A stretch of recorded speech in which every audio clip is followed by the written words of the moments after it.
Und wisst, was überhaupt das Allergeilste ist? Und zwar unsere Lieblingsausländer, die Österreicher, unsere Komfortfreunde aus dem Nachbarland. Bei denen sind wir momentan auf Platz 9 der Apple-Charts. Also Platz 9, wir sind mal schon, wow, also Platz 9. Wahnsinn, oder? Wieder. Voll Platz geil. 9? Alter Schwede. Das war das letzte Österreicher Mal, noch wenn ich mehr. sehe vor euch, dass ich sage, scheiß Wappler, sondern sage ich geiler, sage ich dann, nimmer du Wappler.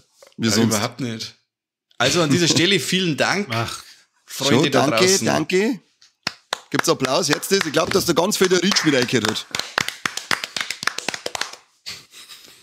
Das hat sich auch gedacht, dass ich meinen Zipfel für Mike auf der Glatzen aufhören. Vielleicht habe ich es ja da. Oh Gott, das schreiben wir aber. Nein, niemals. Riesiges Dankeschön auf alle Fälle nochmal zu den Ösis. Das gefreut uns sehr. Und ja, bei den nächsten Ja. Rolex wollen wir auf alle Fälle auf Platz 5 sein, mindestens. Ja, zumindest dann mit dem eigenen Land. also ich muss sagen, seitdem ich weiß, dass wir irgendwo in irgendeinem Land innerhalb von den ersten 10 Plätzen sind, schlafe ich viel besser. Ja, ja. Danke. Danke, Österreich. Genau, vielen Dank. Und jetzt gehen wir weiter, oder? Ja, dann mal normal weiter.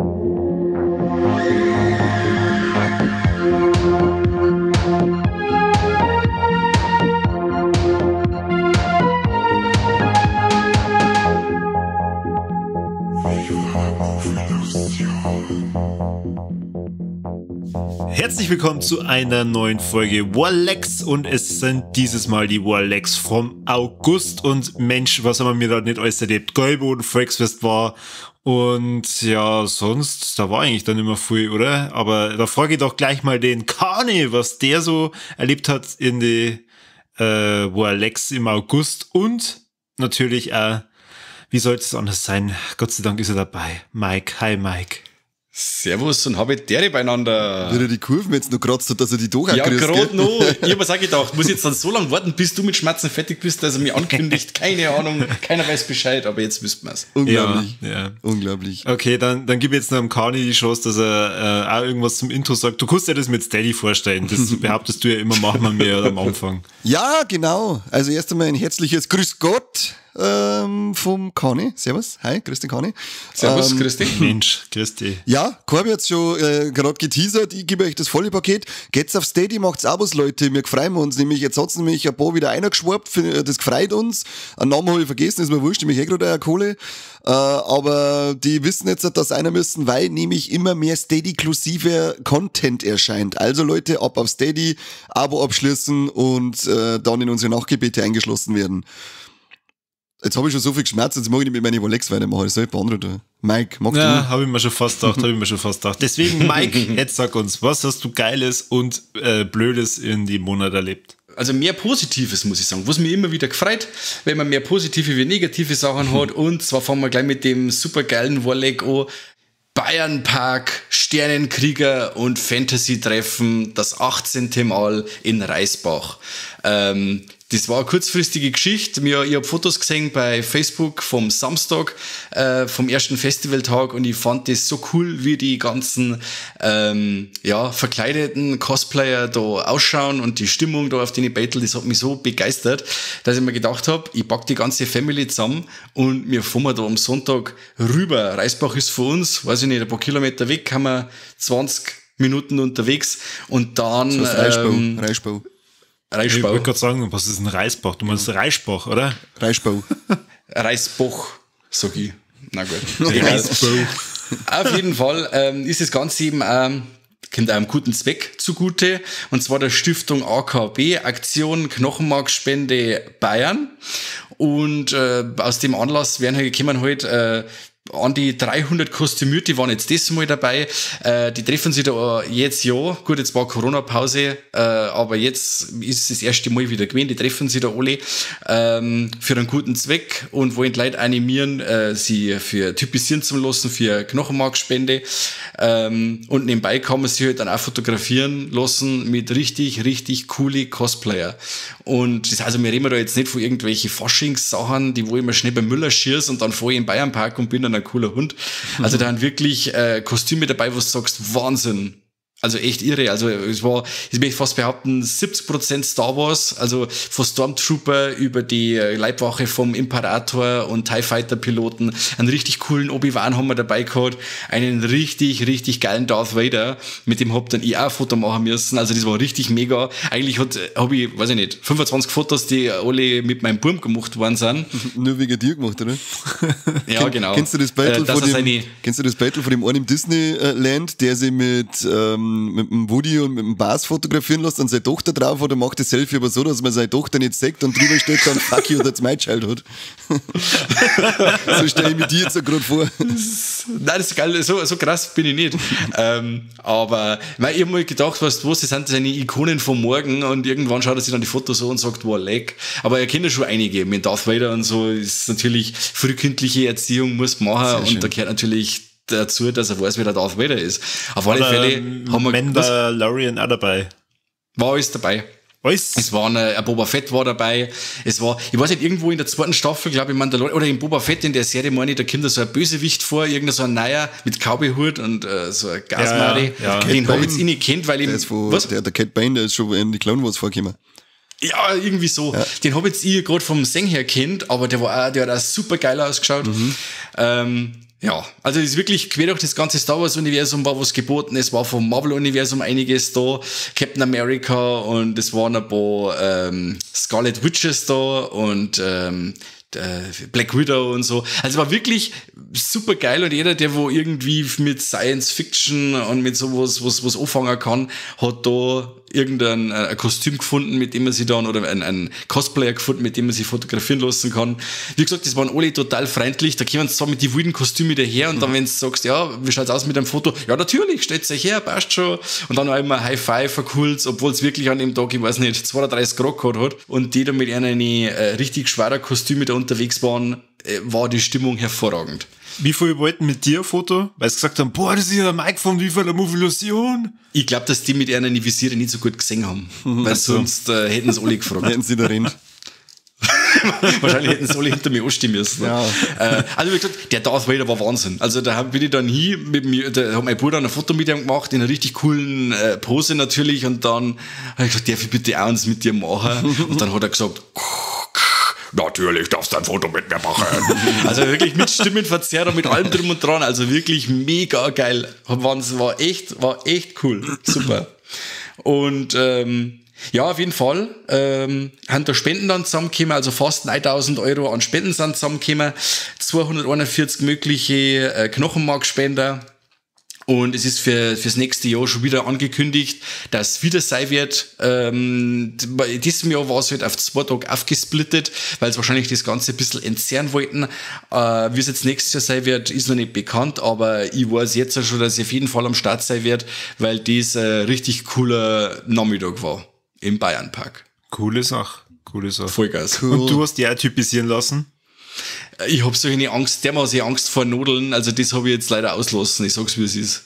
Okay, das kenne ich. Und für mich war jetzt in dem Fall eher das Ding vorrangig, dass ich mit dem Burm da unterwegs bin, und wenn ich mich da jetzt da noch impfen lasse, ja, dass ich mir da jetzt noch das Blut abnehmen lasse und dann haut's mich noch um da drin, und ich denke, das hat den Nachmittag ziemlich trüben. Ich habe mal einen Bericht gemacht über Typisierung, und dann ist auch die Frage dann von einem gekommen, du lässt dich aber schon auch typisieren. Dann stehst du da und denkst, oh, scheiße, ja, natürlich gern. Und dann liegst du da und denkst, oh Gott, ich stirb. Ich habe mich ja schon typisieren lassen. Bin anscheinend der Einzige mit Anstand in der Runde. Und absolut. Das war sogar bei dir mal auf dem Geburtstag, Mike, wenn du das noch weißt, wo ich dann einmal abgehauen bin und bin dann wieder gekommen. Ach so, okay, ja. Aha. Jetzt, wo du das sagst, ja. Hast du eine Wette verloren, oder was? Nein, aber ich bin halt der Meinung, es sollte einfach jeder machen. Auf alle Fälle, warum muss man denn da einen Geburtstag verlassen? Mike, seinen Geburtstag hast du da verlassen. Ja, genau. Ja, anscheinend war es nicht so gut. Nein, war nicht so gut. Hat immer was umsonst gegeben. Auf alle Fälle, das war eigentlich dann eigentlich so, aber leck, weil ich hab nämlich so einen Metzger da gehabt, der hat mir die Spritzen eingerennt, und dann schaue ich ihm so zu, und dann sagt er, nicht gescheit erwischt. Und anstatt das auszuzirkt und woanders probiert, fängt er in meinem Arm an die Spritzen hin und her zum Drehen und zum Bewegen. Zum Fadeln. Und dann schaut so, und dann sag ich, was tust denn du deinen ganzen Namen? Hab ich erwischt, ich gesagt, ja, das merke ich schon, dass es nicht gescheit erwischt, aber du erwischt dafür alles andere in meinem Arm. Ich hab einen Binken in meiner Armkehle drinnen gehabt, das war nicht mehr feierlich danach. Das war, ich weiß auch nicht, da hätte zum Frischmetzger anfangen können zum Typisieren. Nein, das war bei mir anders. Ich habe dann immer nur gesagt, oh mein Gott, oh mein Gott, oh mein Gott. Und dann hat die neben mir gemeint, es ist schon vorbei. Ach so. Dabei warst du schon 2 Tage im Krankenhaus und warst ohnmächtig, oder? Auf alle Fälle war das super geil, weil wir dann auch gesagt haben, ja okay, jetzt haben wir einiges gesehen und so und jetzt hat mein Bub, jetzt gehst du noch auf, jetzt darfst du noch ein bisschen mit ein paar so Bahnen fahren und so. Papa, nein, ich mag nicht Bahnen fahren, ich mag ein bisschen coole Leute sehen und so. Und dann sag ich, nein, jetzt fährst du mal so eine Bahn und mit so einer Abwechslung, dass wir nicht nur zwingst die coolen Menschenläufer gefahren sind. Und dann, genau, kaum sitzt er da drin in der Schildkrötenbahn, Conny, du weißt das, du hast den Bayern-Park schon gearbeitet. Fettsack-Raupenbahn brauchst.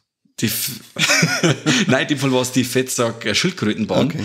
Und auf alle Fälle war das direkt überm Festivalgelände, wo quasi die Cosplayer gestanden sind. Und er fährt die Runden, auf einmal schreit er von hinten wieder durch den Tunnel, Papa, ich hab einen Batman gesehen, ich möchte da raus. Und dann, nein, du bleibst jetzt so sitzen, das geht bloß noch eine Runde weitergefahren. Papa, da hinten ist der Joker und der Darth Vader, ich muss da raus. Das war so geil und fahren. Wir fahren die Bahn normalerweise nur 2 Runden und dann ist noch eine 3. gefahren. Da war er mal echt bald rausgesprungen, weil er gesagt hat, er möchte jetzt da unbedingt obi und möchte sich die geilen Manschkerl obi. Super was. 3 Runden ist das, wenn der Chuchu-Fahrer gesehen hätte, der Zugfahrer, der die Leute drüber angeht. Was gleich ausgewählt. Ich habe an meinem Wochenende, wo ich da mal mitgemacht habe, habe ich auch 3 Runden fahren lassen, weil ich keinen Bock habe, dass ich den Scheißdruck alle 2 Runden dann gerade wieder druck, weil du sitzt da wie ein Vollidiot und druckst Knopf. Dann habe ich gedacht, dann lass es 3 Runden fahren, dann habe ich mir zumindest ein bisschen länger mehr Ruhe. Die Kinder haben sich saumäßig gefreut, außer Taibu ist anscheinend der Einzige, der sich über sowas nicht gefreut. Ja, wenn der Batman vorbeiläuft. Ja, das stimmt auch, der bei mir gerade auch nochmal angespielt. Und dann ist er schon vorbeigefahren mit seinem Zug. Lass du, ich will 3 Runden fahren, nicht 3 Runden, gerade 2 Runden. Und ich halt doch dein Maul und fahr den Scheiß zu und geh mir nicht auf die Nerven. Ich hab dann nur gesagt, wer hat voll gesagt, kinderfreundlich, genauso umgeschrieben. Gut, jetzt können wir den Bayern-Park da quasi nicht verlinken bei der Aufnahme. Genauso umgeschrien und dann mit am besten nur, ich bring die um. Nein, weil er gesagt so, nicht 3 Runden fahren, immer 2, weil die nächsten müssten sich dann rechtfertigen, weil es gerade 2 fahren. Und ich hab dann nur gesagt, ja, das ist mir scheißegal, weil ich komme ab nächster Woche nicht mehr. Ja, da war ich wieder sehr nett. Wahnsinn. Ja gut, dann, also das war auf alle Fälle der Bayern-Park mit dem Sternenkrieg und Fantasy-Treffen. Sehr geil, da war nämlich auch schon, das ist Weltklasse. Ist mega, ja, oder? Voll. Also, wie gesagt, jederzeit oder nächstes Jahr auf jeden Fall. Ja, ist mir nicht ausgegangen, aber nächstes Jahr möchte ich auf alle Fälle auch wieder hin, weil wir sind da auch Vormittag dann schon um 10 Uhr, war ja ein gemütliches Frühschoppen praktisch im Bayernpark und da ein bisschen fahren, dann wieder ein bisschen Battle machen. Bei uns war nicht so viel los, weil das Wetter nicht gar so geil war. Aber das war trotzdem auch schon mega. Haben sie bei euch auch so einen kleinen Flohmarkt aufgebaut, wo du einen Haufen Merch-Zeug und so kaufen kannst? Ja, das waren so ein paar so Standel waren da. Also war jetzt nicht ausufernd, aber ein paar so einzelne Standel haben auf alle Fälle dabei. Ja, da war bei uns auch welche da und das war, also nächstes Jahr bin ich auf alle Fälle wieder am Start. Yeah. Aber schön, dass du deine Kinder und deine Frau mitnimmst, aber uns nicht. So ist er, der Mike. Da hat's doch jetzt alle im Straubinger Volkfest gelingen, seid's doch ehrlich. So ist er, der Mike. Dass der mal Bescheid sagt, dafür irgendwas tut, das kannst du vergessen. Wahrscheinlich, das klingt mir schon ein Bub auf den, wo sie aufpassen muss. Dann habe ich auf euch 2 auch noch dabei. So von Kanter. Dass du vergisst, dass du 2 Buben hast. Und einen minderjährigen Korbi. Was? Dass du vergisst, dass du 2 Buben hast. Ja, der eine war nicht dabei. Der ja, ist, super. Gesagt, wissen wir schon, wer dein Lieblingskind ist. Mit 11 Monaten auf so einem Ding bei 35 Grad im Wagel drin, da hätte man ein Schreikonzert gehabt. Ja, okay. Wäre schon aushalten, oder? Naja, eher nicht so. Gut, das nächste ist, wisst ihr alle, dass ich ganz gern Horrorfilmbücher lese. Na, echt? Fachliteratur. Das zum ersten Mal. Ach so, ein Fachliteratur. Jetzt habe ich schon Fachliteratur. Nein, niemals. Ja. Nie. Okay. Nein, nur Hörbücher. Ja. Aber Fachliteratur. Ich bin in einer Zeit groß geworden, wo es kein Internet gegeben hat und dann hat man quasi auf Fachliteratur zurückgreifen müssen, um sich Horrorfilme technisch weiterzubilden. Vorm Internet? Aber, und auf die Zeit hier... Vor dem Zweiten Weltkrieg? Knapp. Knapp. Nimmt am Korbis Bier weg. Unbedingt. Oder, hat noch jemand was zum Einschmeißen oder darf ich weiterschmerzen? Na, erst wenn es wieder redst. Ihr redet jetzt wieder. Überleg noch. Also, auf die sieht, dass ja quasi das Internet einiges an Informationsfluss übernimmt, gibt es eigentlich hübsch wenig Horrorfilm-Fachliteratur physisch. Und das finde ich dann wieder cool, dass sich der Wusi Buchverlag wieder durchgerungen hat, ein Buch rauszubringen mit dem Titel Die besten Horrorfilme des 21. Jahrhunderts von Matthias Bogner und Kevin Zindler. Die zwei Herren, die kennt man wahrscheinlich von Leser vom Art of Horror Magazin oder von dem Podcast Cine Entertainment Talk. Da haben die Herren dabei. Das Buch ist auf jeden Fall zum Empfehlen. Für Einsteiger der absolute heilige Gral. Und das richtige Füllmaterial für eure Watchlist. Also da werden jetzt halt ausführlich auf 150 Seiten, auf 200 Seiten werden 150 Filme vorgestellt, jeweils eine Seiten, ein Film mit Trivia, Infos, Inhalt und die Meinungen der zwei Buchautoren Zindler und Bogner. Finde ich total cool. Die Meinungen sind oft so übergreifend, wie wenn es ein Dialog war zwischen denen zwei. Oftmals sind sie nicht ganz so einig. Fand ich dann auch ganz lustig, dass man in so einem, wie sagt man, in einem normalen Fachbuch da so Textpassagen drin hat, wo sie die zwei Autoren gegenseitig abdackeln. Finde ich ziemlich gelungen. Wie gesagt, 150 Filme werden genauer beleuchtet. Das ist im hinteren Teil vom Buch, ist nochmal eine extra Spalte drin mit alle relevanten Horrorfilme von 2000 bis 2020. Also das ist nochmal eine richtige Kanten, wo wirklich, die meisten Horrorfilme von den letzten 2 Dekaden da aufgeführt worden sind. Also finde ich total cool, das Buch. Für Fortgeschrittene weiß ich nicht, ob es so viel Sinn macht, weil die meisten Leute werden die Filme schon kennen, aber zum Drüberschauen ist auf alle Fälle cool. Die Erstauflage ist leider schon ausverkauft im Hardcover und am 1. Oktober kommt die zweite Auflage im Softcover. War vielleicht auch cool für Weihnachten. Eventuell gibt's auch noch nicht zum Vorbestellen. Ich halte euch bei Facebook am laufenden, falls da dann ein Link rauskommt, wo man das Ding bestellen kann. Oder ihr schaut's bei subversiv-media.de rein, wo ihr euch ein Art of Horror Magazin alle bestellt. Und da seht ihr es dann, wenn das Buch wieder zum Bestellen ist. Und ich kann euch das auf alle Fälle empfehlen. Schaut's rein. Also ich habe eine Frage zu dem Buch. Bitte. Ist das so aufgebaut wie so die Top 100 Bücher und die kann man dann den Top ersten Horrorfilm der Welt, also die zwei als Top 1 erkoren dann? Nein, so ist es nicht. Das ist keine Rangliste. Also es geht nach dem Alphabet geht das durch. Und wie viele Bücher sind da drin? Wie viele Horrorfilme sind da drin? Also 150 werden genauer beleuchtet. Also es ist immer eine Seiten, ein Film. Und wie gesagt, 150 sind's von, weiß ich nicht, Tausenden.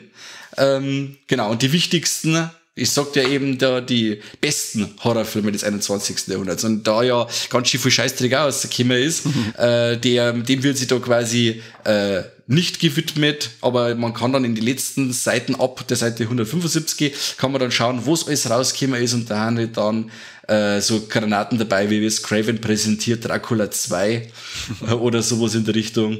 Aber das heißt eigentlich, es ist schon ein Ranking, weil alle anderen Filme, die nicht in den Top 150 sind, haben es nicht geschafft. Die haben es nicht geschafft, richtig. Corby, da hast du auch recht. Corby, du bist der... Ja, Corby. Ja, aber es ist kein Film ist die Nummer 1. Es ist keiner die Nummer 1, aber es sind die 150 Nummer 1 Filme. Ja, ist schon klar. Es geht ja nicht, wenn die zweimal ihre eigene Meinung haben. Das ist so wie, wenn wir über die Top 10 von Letterboxd reden. Wir haben ja auch meistens nicht unbedingt die gleiche Meinung, Mike. Das stimmt. Ja. Und der Kani fürchtet sie meistens vor unsere Meinungen, macht da gar nicht mit. Nein. Ja. Scheiß Letterboxd-Ranking, interessiert mich ein Scheiß. Ich freue mich jetzt schon wieder. Ja, boah, leck, hey, das, ja. Ich werde jetzt sofort aufnehmen, sofort. Die Folgen sind so beschissen, die haben wir nicht einmal angehört. Aber das heißt, der gruseligste Film aller Zeiten namens Sinister kommt auch in dem Buch vor. Der kommt auch vor, richtig. Ja, denke ich schon. Ja. Natürlich. Ja, oder dann, was weiß ich, also von Saw bis The Descent, dann High Tension natürlich, Rob Zombies, Halloween, Hannibal, Ghostland, bis aktuelle Sachen wie Freaky, der Unsichtbare, der Leuchtturm ist mit drin. Der scheiß Freaky wird da aufgeführt. Freaky Ja. sind 150. Ja. Dieser Bullshit. Naja, hübsch ist schon. So schlecht ist er nicht. Er Kann ich das Bild schon wieder nicht mehr für voll nehmen? Jetzt halt er deinem Auge. Nein! Was soll ich denn jetzt? Freaky! But a Quiet Place. Freaky! A Quiet Place. 30 Days of Night. Bam, bam, Okay, bam. der Rest war alles. Ich verzeihe diesen Ausrutscher, ich verzeihe ihn. Aber ich habe eine grandiose Idee. Du gibst das Bierchen an Corby und er soll sich durch diese Filme durcharbeiten, dass er endlich mal einen einigermaßen normalen Stand an gesehenen Filmen hat. Weil jetzt das letzte Mal bei Podcast to Prey ist aufgekommen, dass er noch nicht mehr alle Predator-Filme gesehen hat. Unser Gast, der hat mir danach gestimmt und gesagt, mit solchen Stümper möchte ich nie wieder was zu tun haben, hat er gestimmt. Und diese Folge soll nicht veröffentlicht werden. Aber Chris, es tut mir leid, wir veröffentlichen es trotzdem. Und ich hefte am Korbi noch extra Seiten ins Buch mit die Goonies. Ja, danke. Und E.T., oder? Und E.T. Ja, genau. Hast du auch nicht gesehen? Ja, auch nur am Anfang und das Ende. Okay. Ja, Dazwischen hast du spielen müssen draus, oder? Sandkasten. ja, genau. Nein, ist immer Werbung gekommen, dann bin ich eingeschlafen. Inzwischen ist er geschlagen worden. Aber wie wir so wollen. Hoffe zumindest. Alter Schwede. Ja, aber Filme habe ich noch gesehen. Und zwar einmal den französischen Film Some Like It Rare, der bei uns den unglaublichen Titel hat, Veganer schmecken besser. Ah, ja. Und der Film ist Wahnsinn. Also er schießt wirklich in alle Richtungen. Also ich kenne nicht viel französische Komödien, in Anführungszeichen. Jetzt nur der Vorname zum Beispiel, den wo ich euch wirklich ans Herz legen kann. Nicht das deutsche Hammy-Remake, sondern das Franzosen-Original. Der gibt Vollgas. Und die haben so eine Art von Humor, der einfach absolut unangepasst ist und politisch vollkommen unkorrekt. Und da passt der Film voll dazu. Da gibt's jetzt so geile Sprüche wie, hau ab nach Veganien, wenn's da bei uns nicht gefällt. Weißt du schon? Hat das so gezeigt, also das war jetzt einer von die seichteren Sprüche. Also er schießt in alle Richtungen, egal ob Frau, Mann, Vegetarier, Veganer, Fleischesser, egal was für eine Religion, Hautfarbe, egal. Er schießt überall hier und jeder kriegt sein Fett weg. Das heißt, es ist so unwoke, dass es schon wieder woke ist, oder? Schon fast. Habe ich das richtig benutzt? Ja. Wokeception. Zum Beispiel. Wokeception. Der Humor ist, wie gesagt, immer voll in die Fresse. Der Film selber, weil es ja darum geht, dass Veganer umgebracht werden und dann zu Wurst verarbeitet oder Schnitzel oder der ist ziemlich blutig, also da wird oft ziemlich draufgehalten, wenn da mit der Fleischeraxt da so ein Veganer zerlegt wird. Der Mensch ist halt in dem Fall da so ein Schlachtvieh und da hält halt die Kamera voll drauf. War cool, war total locker inszeniert, also er ist nie wirklich, dass du sagst, ja, was heißt er? Er ist total boshaft, aber man nimmt's dem Film nicht krumm. Also ich bin wirklich als Fleischesser da gesessen und hab mich amüsiert, auch über die Witze, die quasi drüber gemacht werden, wenn's der Fleischesser bist. Also wenn man ein bisschen Selbstironie mitbringt, findet man sie in dem Film wieder, kann aber dann auch super drüber lachen. Wie gesagt, harter Humor, harte Effekte, ein Haufen lockere Sprich, brutal hoher Unterhaltungswert. Ich hab ihn geliebt. War super gut. Kennt ihr nicht von euch? Gesehen leider noch nicht. Ich habe den mal hier in dem Rahmen des Podcasts angeboten bekommen und da war die halt noch drauf. Okay. Ja, lieber kriegst gar nichts als... Jetzt weiß ich, was du meinst. Ich hab den nie gekriegt. Also ich hab den mir jetzt selber gekauft. Ach so. Ja, das kann ich auch behaupten. Ich hab mir den selber gekauft. Aber Corby, lieber so, dass du nie was kriegst, als so wie damals, wo wir für Terminator 2 ein Unboxing-Video gemacht haben, wollten und dann haben wir einfach nur die scheiß dreckigen DVDs lose in der Hülle zugeschissen gekriegt, weil ich dachte, ja, was soll's, damit sind wir noch schon zwischen. Voll geil. Wow, ganz, ganz großes Kino. Jetzt so über einen 35.000 Jahre alten Film, so jetzt noch mal eine Mordsfolge aufnehmen, das kennst du mir War das Studio-Kanal, war das, oder? Ich weiß nicht mehr wer. Oder nennen wir mir keinen Namen. Ja, da können wir es ruhig nennen, weil dieser Szene ein Witz war, weil dann soll ich dann Polze sein, ich weiß. Also, tut mir leid, wenn ich oben ein Unboxing-Video, eigentlich hätte man es machen sollen zu diesem Scheißtrick. Eigentlich hätte man dieses Backerl aufreißen sollen, hätte man da so ein Unboxing machen sollen. Herzlichen Dank, am Schluss eingeschissen, den Briefumschlag und zurückgeschickt. Ja, zumindest kannst du mal Terminator 2 in 4K schauen. Das war viel wert. Der hat dem Film nochmal so viel neue Finessen verliehen, dass ich mir gedacht habe, ich sehe einen ganz neuen Streifen. Kein Scheiß. Wahnsinn, dass wir da keine extra Folge aufgenommen haben. Super. Ich habe einen ziemlich coolen Horrorfilm gesehen. Horror. Und zwar Host. Das ist jetzt seit hübsch aktuell von 2021. Der ist während der Pandemie der gedreht worden. Und zwar geht es darum, dass während eines Zoom-Meetings ein Fehlerchen passiert, bei dem eine Seance gemacht wird und dann die ganzen Teilnehmer des Meetings verflucht werden und dann nach und nach von einem fiesen Dämon geholt werden. Also wie jede Telco, die man mittlerweile über Teams hat. Okay. So eine Telco. Doch. Was ist was? Was? Was ist Telco? Ja. Telefonkonferenz eigentlich. Okay. Kriegst du es mit den Nerven, oder? Bezeichnet man auch bei Videokonferenzen so. Okay. Vico. Was sonst müsste man ja Vitko sagen und niemand nennt sowas Vitko. Das klingt ein bisschen russisch. Ich habe gelernt, dass das Zoom-Meeting heißt. Ich bin schon wieder veraltet wahrscheinlich. Ja, wenn man aber nicht Zoom hernimmt, dann kann man es nicht Zoom-Meeting nennen. Heute das bei Mike, sag niemals Telco, weil ich möchte jeden, der Telco sagt, dass er mir Zahn ausfällt. Gott, vorn einer, oder? Bei jedem Telco soll einer aus der Blut putzeln. Wie nennst du das? Telefonkonferenz, wir normale Menschen auch. Ja, aber es gibt ja da gar... Ach mein Gott, ey, echt, mit dir über sowas streiten, das ist überhaupt nicht wert. Puh. Aber wer es auf alle Fälle wert ist zum Anschauen, das ist Host, weil mir der voll gefallen hat. Also wer Paranormal Activity oder ich glaube den Unfriend oder sowas gesehen hat, die wo auch so mit Found-Footage-Elemente arbeiten, dem gefällt der sicher. Unfriend war doch über Skype, oder? Ja, das kann auch sein. Ja. So aber das war jetzt eben Zoom und der Film dauert zwar leider bloß 60 Minuten, hat aber dafür kein Gramm Fett drauf. Also der holt sich da überhaupt nicht auf mit irgendwelche starke, ja, hin und her und du mit dem anderen und hin und her. Der Film ist aufs Nötigste reduziert und haut nach 20 Minuten sein Setup raus und dann gibt's ein Jumpscare-Fest, das du sagst. Und der hat richtig coole Ideen für das, dass er wirklich da während der Pandemie draht worden ist und im Endeffekt mit total geringen Mitteln arbeitet, ist das irre cool und kreativ, was die mit dem Film da gemacht haben. Wie gesagt, man muss natürlich für die Found-Footage-Geschichten was übrig haben, ansonsten ist man da anders gelangweilt, wahrscheinlich.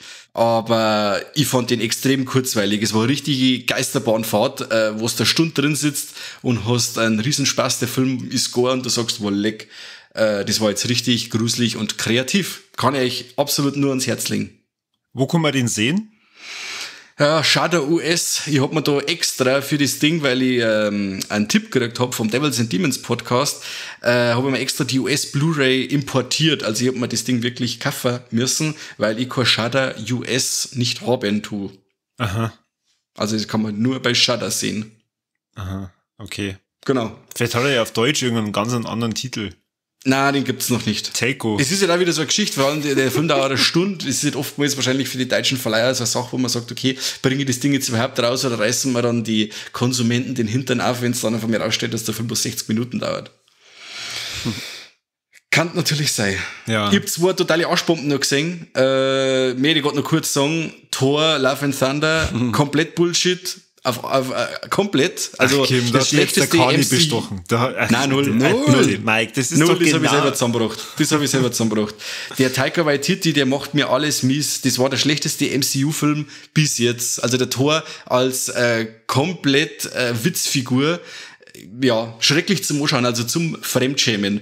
Und dann der Einsatz von Guns N' Roses, was soll das, was wollt's denn bitte mit Guns N' Roses die ganze Zeit? Die haben da auch schon ein Board. Ja, die sind wieder top modern. Ja, da haben sie wahrscheinlich versucht, dass AC/DC vor Iron Man ein wenig, dass da irgendwie nochmal so eine Schiene fahren können. Wahrscheinlich. Ich glaube, das haben sie direkt einfach verwechselt. Haben sie einfach zweimal schon nicht geschafft, dass gute Musik hernehmen. Und wo wir schon beim Kack Taika Waititi sind, hau ich gleich noch ein Lightyear hin nachher, weil der hat mir nämlich auch noch ein Lightyear versaut, der Kack Titi. Der spielt nämlich da auch mit in dem Animationsfilm Lightyear, das Spin-off quasi von Toy Story. Und da spielt er sich selber eigentlich, weil man hat von den Animationen her kennt, dass er sei soll und auch der Humor ist genauso dumm. War wirklich auch schrecklich zum Anschauen. Der Lightyear war so absolut uninteressant und dann den Humor, den da der Waititi wieder mit reingebracht hat, schrecklich. Also ich bin mit dem Waititi, wenn sich der nicht bald einmal anstrengt, der echt wieder mal einen guten Film machen oder ich mag gar nichts mehr sehen von dem Burschen. Wen spielt der in Lightyear? Die Katz? Na, das weiß ich nicht, von den Typen, schau dir den an, der mit dem Kugelschreiber. Aha. Oder der mit dem Schreiberling in seinem Spezialanzug. Okay. Ja, Leute, die hat mich auch ganz schnell verloren. Es lag jetzt nicht an ihm, sondern ich weiß einfach, den habe ich 20 Minuten angeschaut und habe mir gedacht, alles klar, Handy, da hier. Ja, und es ist ja da immer das Gleiche. Es ist wie bei der Marsianer, nur in uninteressant. Ja. Also es passiert dann immer irgendwas, das haut dann hin und dann passiert aber wieder was anderes, wo es dann wieder ein Problem aufwirft und so macht der Film die ganze Zeit dahin und das ist einfach total ermüdend. Voll, ja, der dümpelt so richtig vor sich hin und ich habe mir die ganze Zeit gedacht, was ist denn jetzt eigentlich? Ich möchte jetzt so gern, dass der Woody und der Rex und was weiß ich was kommt. Dann hätte ich wieder meinen Spaß, aber nicht so. Außerdem gefällt mir auch der Look vor ihm einfach nicht. Ich mag einfach den Toy Story Look beibehalten. Haut's ab mit dem Lightyear. Ja. Da ich auch sagen. Ja, das waren jetzt so 2 Arschgeigen des Monats. Ein Ding habe ich noch, war auch noch ganz beschissen. Jacob's Ladder, das Remake von dem Anfangs 90er Kultfilm. Wahnsinn, war der schlecht. Also er versucht zwar, dass er keine 1:1 Kopie ist von dem Originalfilm, aber er ist einfach total konfus, spannungsarm und kann ich überhaupt nicht empfehlen. Es ist er verliert sich da oftmals in so Rückblenden und das Dramatische in dem Ganzen wird so richtig soapig rübergebracht. Also kann ich nicht empfehlen, dann lieber den Originalfilm von 1990. Den mengen wir, ja. Und ja, ich habe noch so viel Zeit gesehen, aber ich mag jetzt nicht lang nur auf den Sack, jetzt schmerzt schon eine halbe Stunde. Nervst mich schon voll. Darf der nächste weiter tun, ha? Nervst mich schon so viel. Ja, ich weiß schon. Soll ich gleich gehen? Schon bist du fertig, hau ab. Servus. Dann mach ich weiter, weil wenn der Kani nicht anfangen wollt, dann das Beste zum Schluss. Nein, wir hören dann frühzeitig auf. Muss ich aufhören, wenn es am schönsten ist. Ja, oder? stimmt. Ich hab drei Sachen, da kennt ihr zwar eigentlich immer mitschmerzen. Also zum einen, weil ihr das sicher fast schon miterlebt habt. Zum anderen, eins davon habe ich mit dem Kani definitiv erlebt. Und das andere, da bin ich mir ziemlich sicher, dass der Mike den schon gesehen hat. Mit was fangen wir an? Wir fangen mit Mike an. Mike, ich hab mir Everything, Everywhere, All at Once angeschaut. Okay. Vom Dan Kwan und Daniel Scheinert. Ich glaube, ich kann mich dunkel daran erinnern, dass die den Swiss Army Man, oder, gemacht haben. Also mit dem Daniel Radcliffe. Und Genau. ja, der Everything, Everywhere, All at Once ist ja in aller Munde und meiner Meinung nach zu Recht. Es geht um eine, so, jetzt muss ich wieder aufpassen, nicht, dass ich irgendjemanden beleidige, chinesische Familie, die einen Waschsalon in den USA haben und ja, so ein bisschen Steuerprobleme haben und die Mutter so ein bisschen in einer Sinnkrise ist und die wird dann auf einmal von einer anderen Realität besucht und ja, mehr möchte ich eigentlich doch fast schon nicht verraten. Oder Mike, gibt's irgendwelche Elemente, wo du sagst, das muss man schon unbedingt nur erwähnen? Also, ich werde nur mit dazu sagen, dass ich den Film nicht gesehen habe. Was? Ja. Er steht auf meiner Watchlist, aber gesehen habe ich ihn leider noch nicht. Ach, dann habe ich ihn auf deiner Watchlist gesehen. Ja. Ich hab noch zwar auch schon daheim, ich habe jetzt das Mediabook mal geholt beim Müller, aber ich bin leider nicht dazu gekommen. Aber gesehen hat er noch nicht. Ja, genau. So wie ungefähr 80% von meiner Sammlung, nein, 80% nicht, aber 20% von meiner Sammlung. So läuft es beim Sammeln. Ja, Pile of Shame, Piles Ja, genau. of Shame. Du kaufst mehr, als du schaust. Ja, gut, Richtig. dann machen wir es anders. Du schaust dir den jetzt dann bitte mal an und dann machen wir eine kleine Folge drüber. Das können wir da, weil ich glaube, dass es wirklich wert ist. Ja. Ich habe ja. auch schon wieder hin das Logo gesehen von A24 und dann weiß man eigentlich, dass Qualität gibt. Ist ja der Oh ja. erfolgreichste A24-Film bisher, oder? Ich glaube, das ist der erste gewesen, der die 100 Krass. Millionen $1 eingespielt hat und ich glaube, der hat sogar, da gab es auf Rotten Tomatoes dann so ein A24-Battle, sage ich jetzt mal, da ist er dann auch als bester A24-Film gewählt worden, der erfolgreichste bisher, also der sahnt ganz schön ab und schluckt ganz schön ein. Okay. Der Film gibt quasi wieder Budget her für den nächsten Ari Aster-Film oder so. Her damit, Leute, her damit. Sofort. Ja, also ich war sehr amüsiert. Es sind über 2 Stunden, die der Film bietet und er ist sehr, sehr, sehr abwechslungsreich.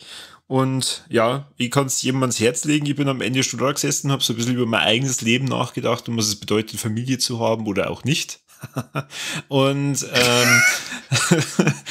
meine Frau war so ein bisschen zwiegespalten.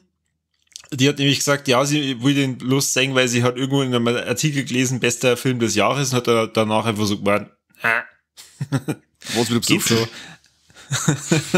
Nein, sie war nicht besoffen. Okay.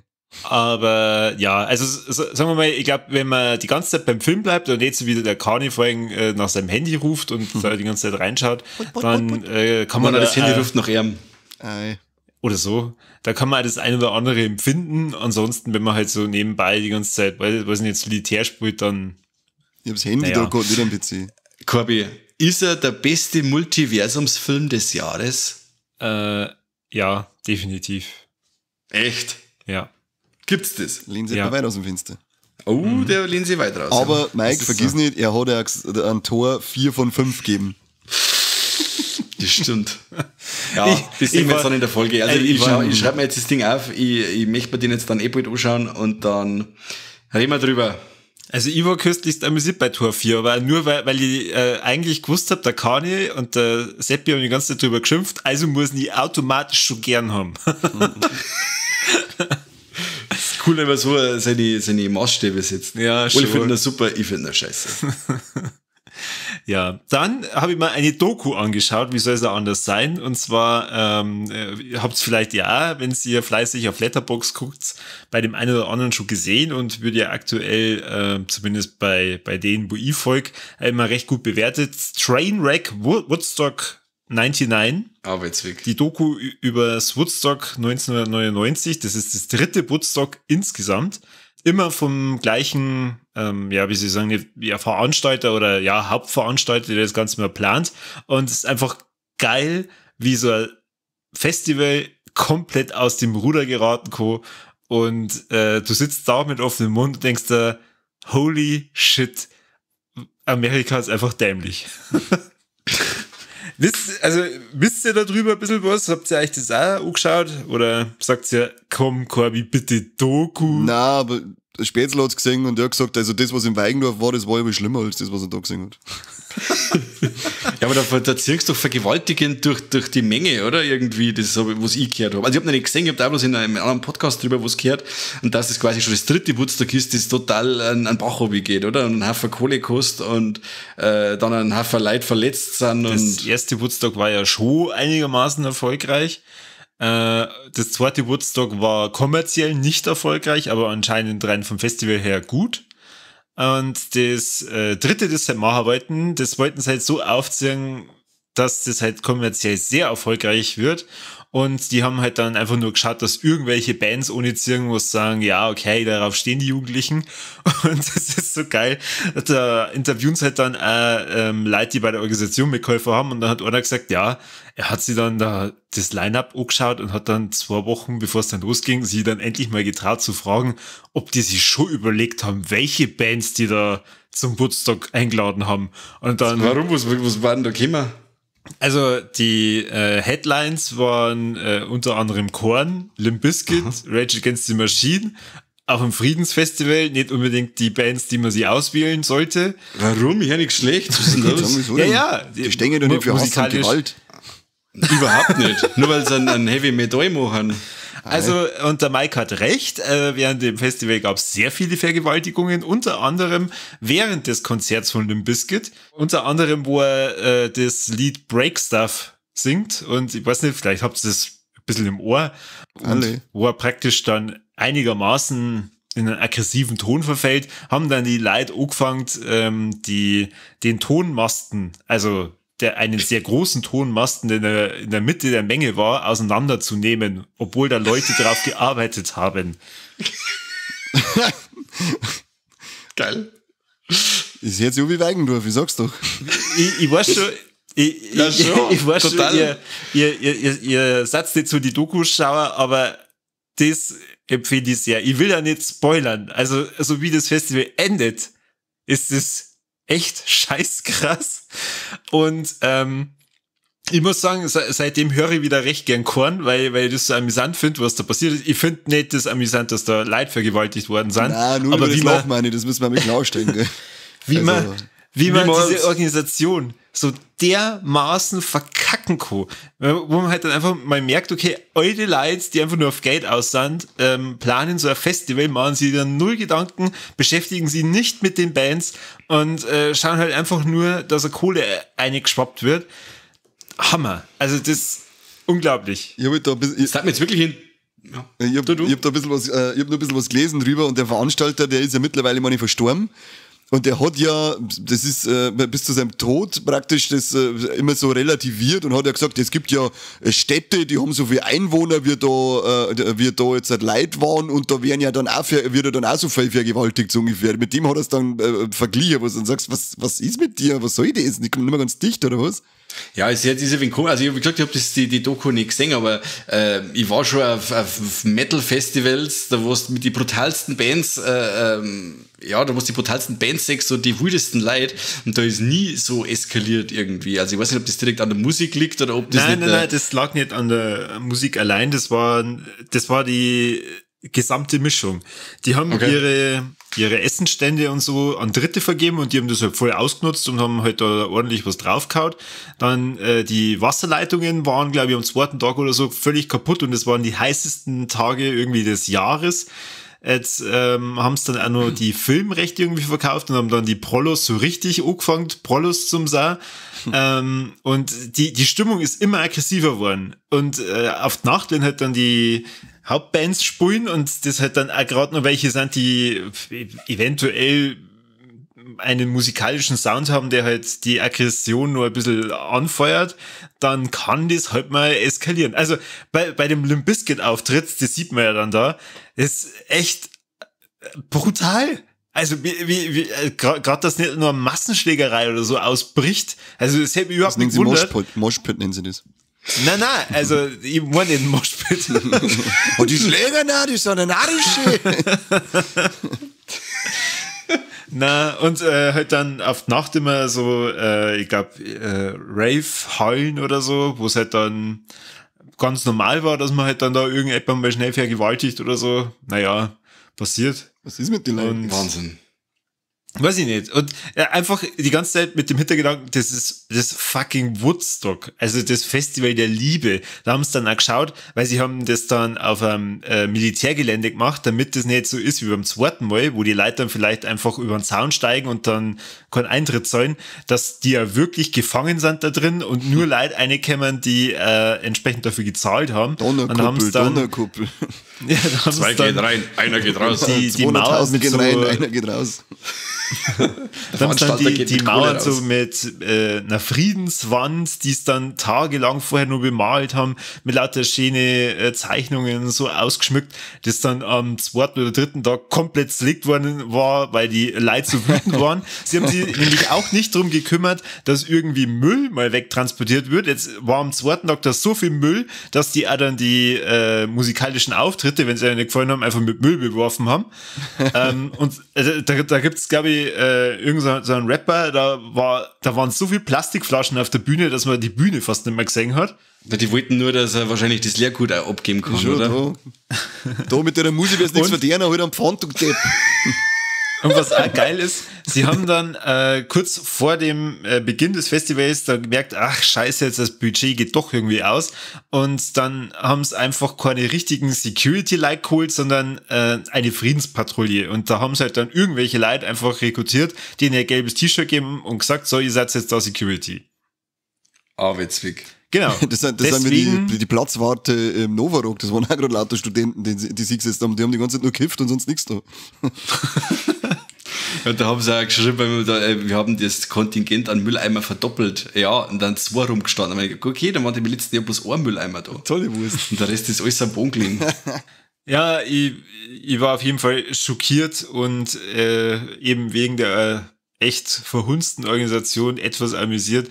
Andererseits habe ich mir dann wieder gedacht, es ist so typisch Amerika, ich weiß auch nicht. Ja, krass. Ja, und dann habe ich noch ein Bärleck erlebt mit dem Kani im Kino. Und Ich weiß nicht. wir waren Ich hab den nicht angelangt, halt einmal. wir waren in Vilsbiburg und der Kani hat zu mir gesagt, Alter, wir schauen den besten Film des Jahres. Ja, das waren meine Worte, du Penner. Dann habe ich gesagt, ja, muss ich mir da einen Trailer schauen? Na, null, gar nicht. Vertrau mir einfach, hat er gesagt. Und ich, naiver junger Mensch, denke mir, ja gut, dann glaube ich ihm halt. Also der Film heißt im Originaltitel, und ihr werdet dann sofort wissen, was ich meine, Pahan Hao Toya, und hat den deutschen Titel, das kein deutsches Wort ist, aber okay, Hatching. Es ist ein Body-Horror-Film und sagen wir mal, damit ich aber was Positives zu dem Film sage, diese Kreatur, die in diesem Film auftaucht, holla die Waldfee, geile Effekte. Der Film ansonsten, holla die Waldfee, warum habe ich mal das Odo? Halt doch dein Maul. Was? Nur gut. So krass, oder was? Nein, der ist nur gut gewesen. Okay. Aha, was war denn daran gut? Alles? Also eine Vorzeigefamilie in Anführungsstrichen mit einer Mutter, die totale Bloggerin ist und die Familie halt dann deswegen so vorzeigehaft immer darstellen möchte, wird von einem Vogel angegriffen und die Mutter bringt dann diesen Vogel vermeintlich um. Er ist aber noch nicht ganz tot und die Tochter bringt in der Nacht den Vogel dann richtig um. Aber wir. Ja, wenn es nicht so hart war. Genau. Sie findet dann in der Nähe des toten Vogels ein Ei und beschließt, dieses Ei aufzuziehen, weil ihr das so leid tut, dass jetzt der Vogel tot ist und sie dann denkt, ja okay, dann ziehe ich wenigstens das Kind des Vogels groß. Dieses Ei wächst und wächst und wächst, ist irgendwann fast so groß wie sie und daraus schlüpft ein Wesen. Und dieses Wesen, ja, das hat viel Spaß in dem Film und bringt mal ab und zu mal Eppern um oder beißt Eppern oder zwickt Eppern oder schaut einfach nur widerlich aus und ja, es ist ein ziemlicher Scheiß gewesen. Ja, das nur gut. Ich wollte gerade sagen, das Creature-Design ist Weltklasse, alles so Puppen, geiler, teilweise Bodyhorror und es ist halt auch wirklich eine richtig abgefuckte Geschichte dazu, wenn du dann schaust, zu wo sich das Viech entwickelt, richtig cool, ein bisschen so Drama-Elemente mit drin und eben mit der Familie, die Mutter, die den ganzen Erfolgsdruck zu den Sachen, die sie nicht erreicht hat, auf ihre Tochter auch umwälzt und die halt da immer mehr dran saliert und fertig macht. Also mir hat das sehr gut gefallen. Ist jetzt mein Walleck. Ja, okay, passt. Also, ich hätte jetzt nicht als Walleck mitgenommen, aber ich fand ihn schon mir hat der sehr gut bei Laune gehalten. Ich bin da drin gesessen, ich bin ja fast eine Stunde in das Kino hingefahren und ich habe die ganze Zeit gedacht, warum? Warum schauen wir uns das so? Warum schauen wir uns die Tor 4 an? Ja, weil man den Puls dann aufgeschnitten hat. Ja, also sagen wir mal, das Beste daran war, dass ich mit dem Kahn im Kino war. Oh, Baby. Schon süß. Schon cool, ist schon cute, ja. Ja, aber was war denn da schlecht? Ich höre nur kurz, was hat denn jetzt nachher nicht gefallen? Nein, weil ich hab noch nicht gesehen und ich hab ihn schon vorbestellt. Das war alles so überspitzt dargestellt und irgendwie die Familie, also die normalste ist die Tochter, obwohl das natürlich super normal ist, dass man so ein Wesen aufzieht und alle anderen, also auch ihr Bruder und der Bab und ihre Mutter, die haben alle einen Schlag und irgendwie, das ist alles so dumm und so unrealistisch und ja, nee. Okay.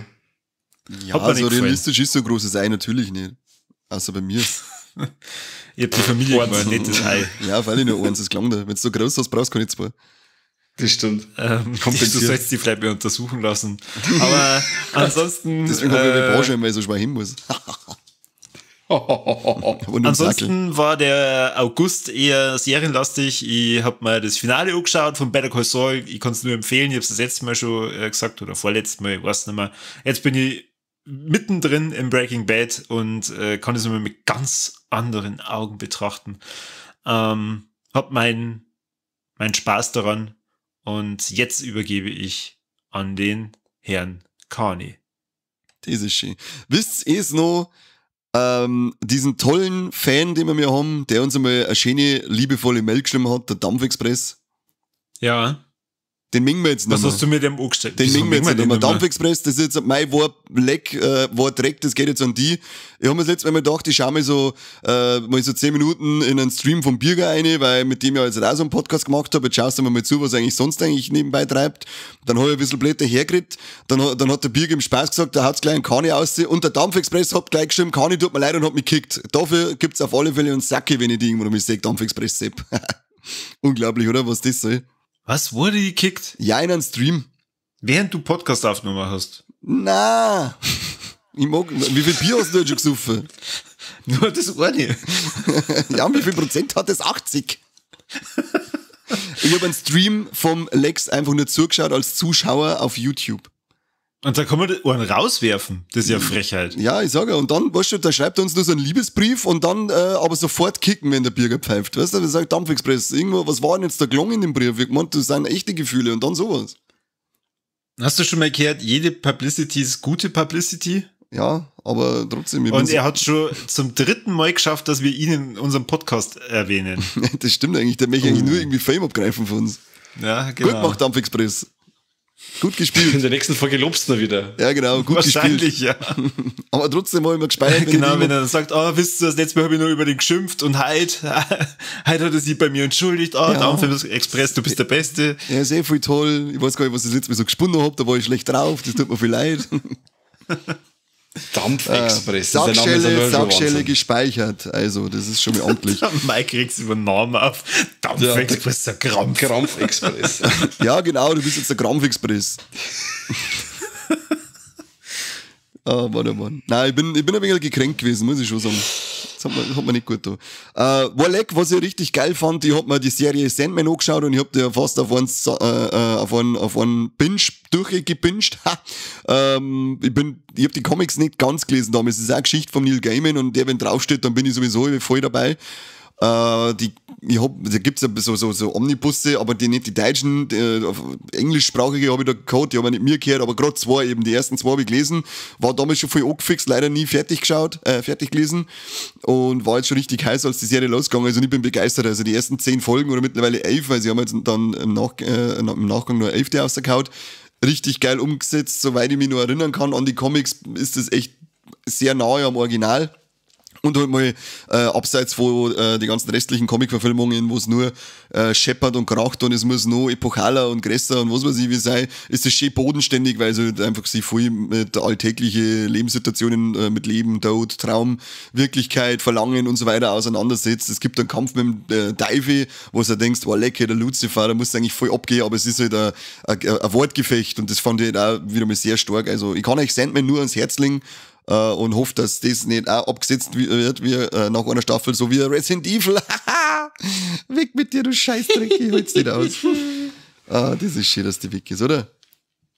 Das war eine Ressourcenverschwendung gewesen, da eine zweite Staffel zu machen. Ja, da war die erste Staffel schon Verschwendung. Wenn wir Energieprobleme haben, dann bitte keine zweite Staffel, lassen wir es einfach. Das haben Netflix gut gemacht. Da kann sich Netflix jetzt das nächste Projekt raussuchen, wo es eigentlich schon einen Haufen Filme drüber gibt und wahrscheinlich erst vor kurzem irgendeinen anderen Neustart.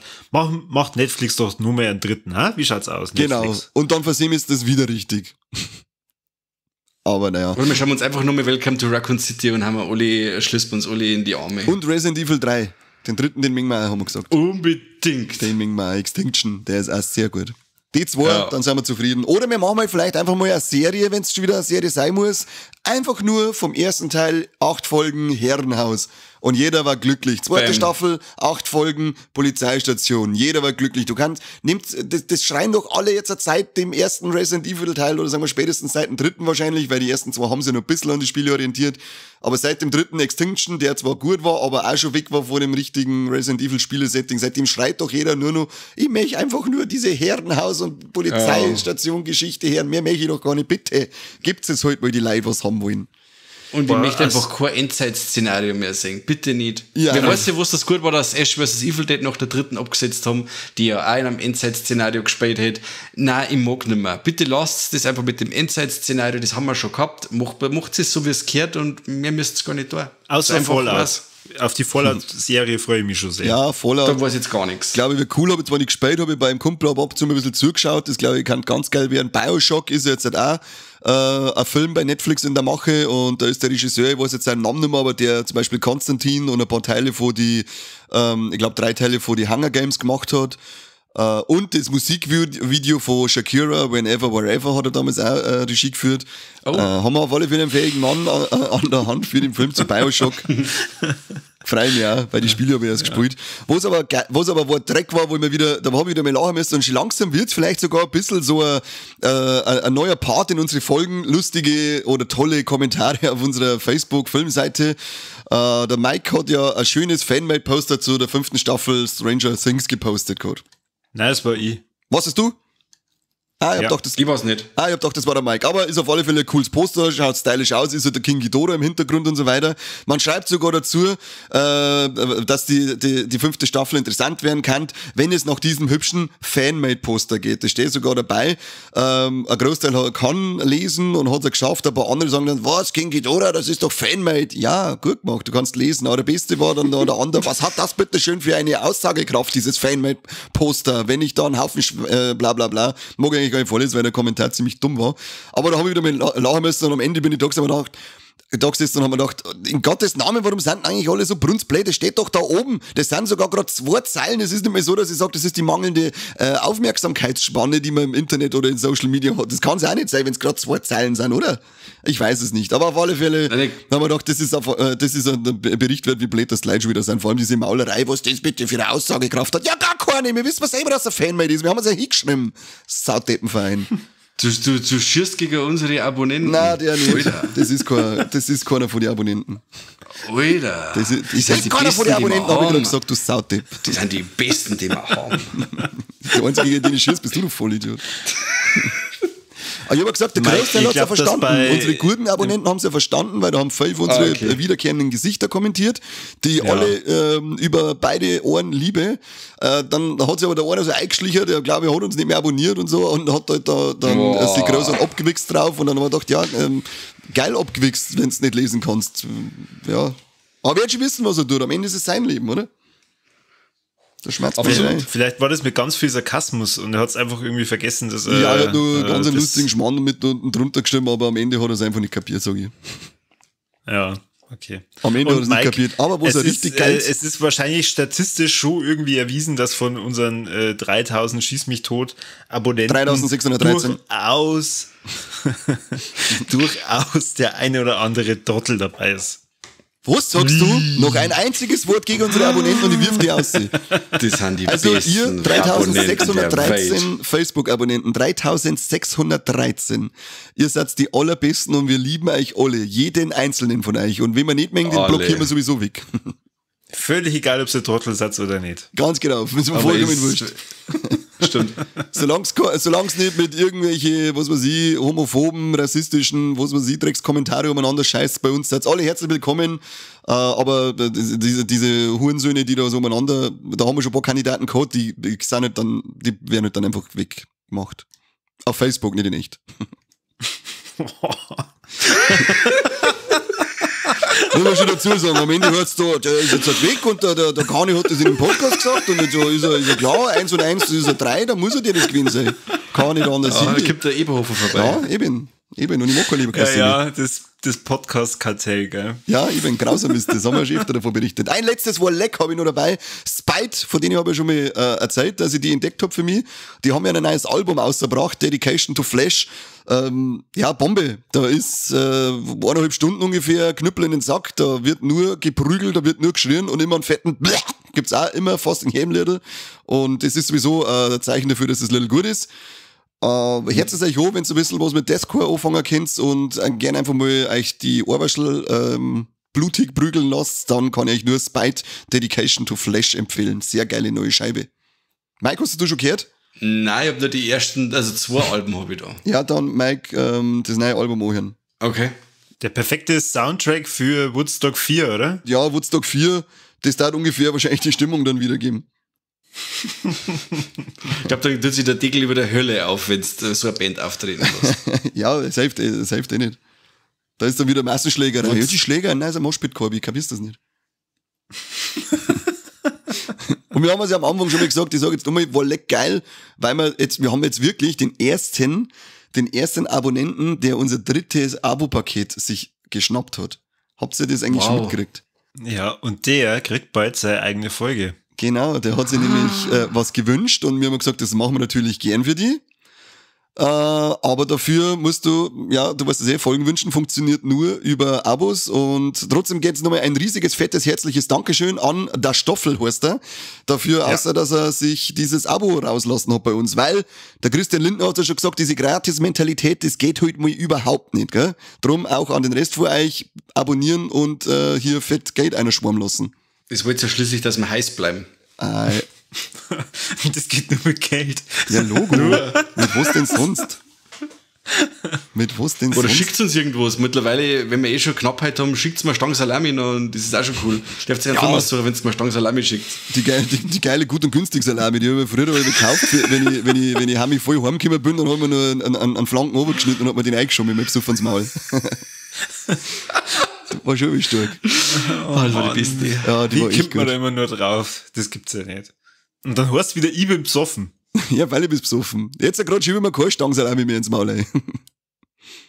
Aber wir können unsere Amazon-Wishlists kann man doch dann posten, oder? Das machen doch aber diese ganzen OnlyFans-Tanten und so. Ja, das stimmt. Ja, genau, richtig. Ihr kriegt dann Bilder von uns, wenn wir ja einen Amazon-Gutschein kriegen. Ja, genau. Also überhaupt kein Thema. Sagt es uns, ich schicke euch meine Wunschlisten, die ist ellenlang. Oder kann man unser Trinkgeld schicken? Das habe ich auch schon mal gesehen. Ja, stimmt. Tipps. Ich glaube, es geht irgendwann War auf cool. YouTube, gibt es doch dann irgendwann so einen Button, wo man dann was spenden kann, aber ich weiß nicht, ab wann man den haben kann. Corby, du bist unser YouTube-Spezialist. Ich glaube, das geht bloß, wenn man ein wohltätiger Verein ist. Sagen wir das nicht? Naja. Ich Ja, find doch, schon. eigentlich, wir bringen, glaube ich, den einen oder anderen schon mal zum Schmunzeln oder zum Kopfschütteln und einfach nur sagen, warum höre ich mir das eigentlich hoch? Warum höre ich mir das eigentlich hoch? Ein Potpourri der Gefühle, genauso muss das sein. Ein Potpourri der Gefühle? Oh Ich höre nur Gott. kurz vor alle. Boah, leck. Ich hab gerade ein Déjà-vu. Stellt euch mir vor, irgendjemand macht einen Bericht über uns und dann steht als erstes da ein Potpourri der Gefühle. Ja, Oh Ja. Gott. richtig. Ja, dann müssen wir aufhören. Genau, wir machen jetzt das Schweiners für die Ohren, das tun wir jetzt weg und schreiben wir hier ein Potpourri der Gefühle. Vielleicht bringt's was, wer weiß. Ja. Ja, es war mit euch jetzt mal wieder Potpourri der Gefühle, also der höchsten Gefühle, wie sonst. Und ich möchte mich bedanken, Kani, vielen Dank für diese wunderbaren Erlebnisse und dass du die mit uns geteilt hast. Ja, gern. Danke, dass du mich eingeladen hast, dass ich mitmachen darf. Ja, Mike, auch an dich ein herzliches Dankeschön. Wir sind gespannt, was du als nächstes für ein Buch mitbringst. Und ich sage euch jetzt nur auch vielen Dank. Ihr dürft natürlich nur kommentieren, teilen, liken, Herzen vergeben. Ihr könnt uns Tipps geben, wo wir uns sonst so verbreiten sollen. Vielleicht, weiß ich nicht, wollt ihr, dass wir bei LinkedIn jetzt dann auch Viva la Move Illusion Seiten machen, damit da mal endlich wieder ein bisschen mehr Niveau reinkommt. Unbedingt, Und ja, beim nächsten Mal hörst du dann auch wieder Viva la Move Illusion, ein Potpourri der Gefühle. Vielen Dank fürs Zuhören und bis zum nächsten Mal beim besten Podcast. Servus. Servus und habe die Ehre.